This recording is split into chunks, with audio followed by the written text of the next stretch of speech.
fascinating. Many of the key figures in this book and who shaped the history of our country are here with us today. And that tells another story all by itself. And that is something truly unique about Nigeria. Our ability to move beyond the past, no matter how bitter and no matter how adversarial our past relationships may have been, and to still come together.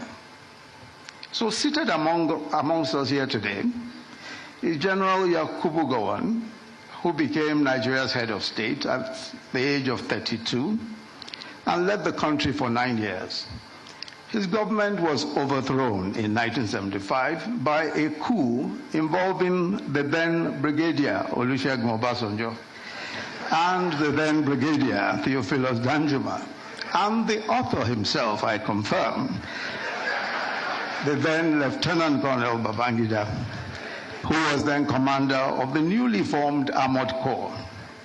Also involved in that coup were the then Lieutenant Colonels Muhammadu Buhari, Lieutenant Colonel Sani Bello, who is here also, and Lieutenant Colonel Sani Sami.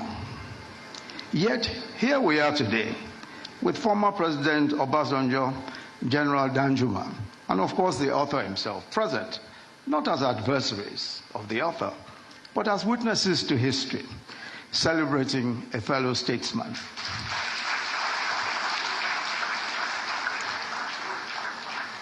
In a striking turn of fate, the author notes that it was President Obasanjo who, after the tragic assassination of General Murtala Mohammed, insisted that a young Lieutenant Colonel Babangida be appointed to the Supreme Military Council, making him its youngest member at the time.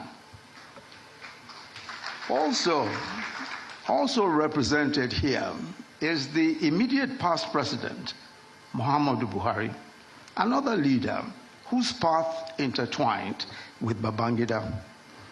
It was former President Babangida who played a key role in the coup that brought President Buhari to power in 1983, and later in another coup that removed him and brought Babangida himself into power.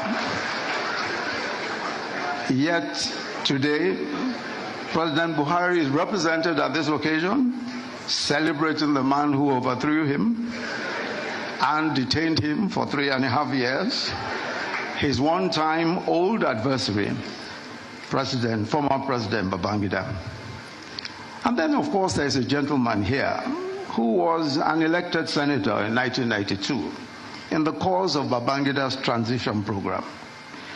When Babangida annulled the 1993 election and General Abacha took over and dissolved the Senate, that senator tried to reconstitute the Senate in resistance to the dissolution. He was detained, charged to court. He escaped into exile. Today, he is also here to celebrate with his former tormentors. But as President, Commander-in-Chief of the Armed Forces of the Federal Republic of Nigeria, President Bola Ahmed Tinubu.